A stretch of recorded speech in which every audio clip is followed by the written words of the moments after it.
কৃষক বন্ধু প্রকল্প নিয়ে বিরাট পরিবর্তন বা বিরাট নোটিশ কিন্তু চলে এসেছে। যারা অবৈধভাবে মাস্টার হয়ে বা অন্যান্য সরকারি জব করে কৃষক বন্ধু টাকা নিয়েছেন বা অবৈধ যে কোনোভাবে আপনি টাকা নিয়েছেন, তাদের কিন্তু টাকা ফেরত দেওয়ার নোটিশ ইতিমধ্যে আসা শুরু করেছে। অনেকে ইতিমধ্যে টাকা ফেরতও দিয়েছে। আবার অনেকে স্বামী স্ত্রী কিন্তু এরকম টাকা নিয়েছে, তাদেরকে ফেরত দিতে হবে কি না, বা এই যে কৃষক বন্ধুর নতুন আপডেট কী এসেছে, সমস্ত কিছুই কিন্তু আজকে আমরা এই ভিডিওর মাধ্যমে দেখব। এবং নোটিশ পাওয়ার 9 দিনের মধ্যে আপনাকে টাকা ফেরত দিতে হবে।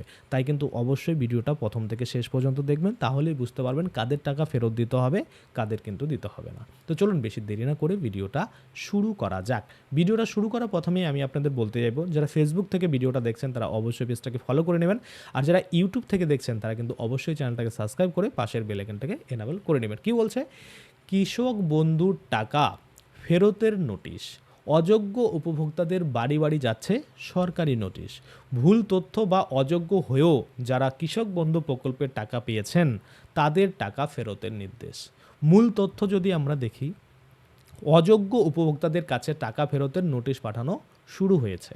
অভিযোগ অনুযায়ী ইনকাম ট্যাক্স প্রদানকারী ব্যক্তি, সরকারি চাকরিজীবী, বড় ব্যবসায়ী, চাষযোগ্য জমি না থাকা ব্যক্তি, ভুল তথ্য দিয়ে আবেদনকারী, এদের অনেকেই কিন্তু কৃষক বন্ধু প্রকল্পের টাকা পাচ্ছেন।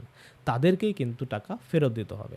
এবার কৃষক বন্ধু প্রকল্পের সংক্ষেপে যদি আমরা দেখি, যে 1 একর বা তার বেশি জমি থাকলে বছরে আপনারা সর্বোচ্চ 10,000 টাকা সহায়তা পেয়ে থাকেন। খরিফ ও রবি মানে যে মরশুম রয়েছে সেই মরশুমের কিস্তির মাধ্যমে আপনারা এই টাকা পেয়ে থাকেন, তাই না?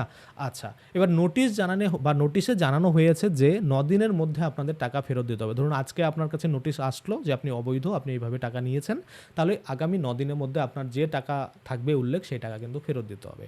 এক্ষেত্রে মালদার একজন উপভোক্তা রয়েছে, ওনার কিন্তু 32,000 টাকা ফেরত দেওয়ার নির্দেশ এসেছে। টোটাল কিন্তু 16টি কিস্তিতে 2,000 করে টাকা পেয়েছিলেন, অর্থাৎ 16টা কিন্তু কিস্তি পেয়েছিল 2,000 টাকার। তো সেক্ষেত্রে 32,000 টাকা, সেই 32,000 টাকা কিন্তু ফেরত দিতে হচ্ছে, সাথে সুদ টুদ কিন্তু কিছু দিতে হচ্ছে না, কারণ এতদিন ধরে টাকা পেয়েছে, সেটা একটা ইন্টারেস্ট হয়, ইন্টারেস্ট দিতে হচ্ছে না, যেটা আপনি পেয়েছেন সেটাই কিন্তু ব্যাক করতে হচ্ছে। আচ্ছা, প্রশাসনের দাবি যে অযোগ্য হওয়া সত্ত্বেও প্রকল্পের টাকা পাওয়ার তা ফেরত নেওয়া হচ্ছে, তাই তাদের কিন্তু কোনোভাবে ছাড় দেওয়া হবে না, তাদের টাকা কিন্তু ফেরত দিতেই হবে। আচ্ছা, অভিযোগ কী কী রয়েছে? অভিযোগ রয়েছে যে বিভিন্ন এলাকায় চাষযোগ্য জমি না থাকা সত্ত্বেও অনেকের অ্যাকাউন্টে টাকা জমা হয়েছে। ডেটা এন্ট্রি সংক্রান্ত কারচুপির অভিযোগও কিন্তু সামনে এসেছে, এবং প্রশাসন বিষয়টি খতিয়ে দেখছে, এবং অযোগ্য উপভোক্তাদের কিন্তু কাছ থেকে যে টাকা সেটা কিন্তু সংগ্রহ চলছে বা ফেরত নেওয়ার কাজ কিন্তু চলছে। কারণ নোটিশ পেয়ে যদি আপনি টাকা না দেন, ইগনোর করেন, তো সেক্ষেত্রে আপনি যদি সরকারি চাকরি পেয়ে থাকেন তাহলে আপনার চাকরিতে এফেক্ট পড়তে পারে। যদি আপনি বড় ব্যবসায়িক হয়ে থাকেন তাহলে আপনার ব্যবসার ক্ষেত্রে প্রবলেম হতে পারে। আপনি আইটি ফাইল করে থাকেন, সেখানে আপনার কোনো প্রবলেম হতে পারে, প্যান কার্ড সিজ হতে পারে, নানা রকমের সমস্যা কিন্তু হতে পারে। যার জন্য যাদের নোটিশ এসেছে তারা কিন্তু অনায়াসে, তাদের যে ভয় রয়েছে সেই ভয় রেখে মনে তারা কিন্তু টাকা ফেরত দিচ্ছে। যেটা আমরা দেখলাম, মালদার এক উপভোক্তা ছিল, সেই মালদাতে নোটিশ এসেছে, 16টা কিস্তির মাধ্যমে 32,000 টাকা পেয়েছিল।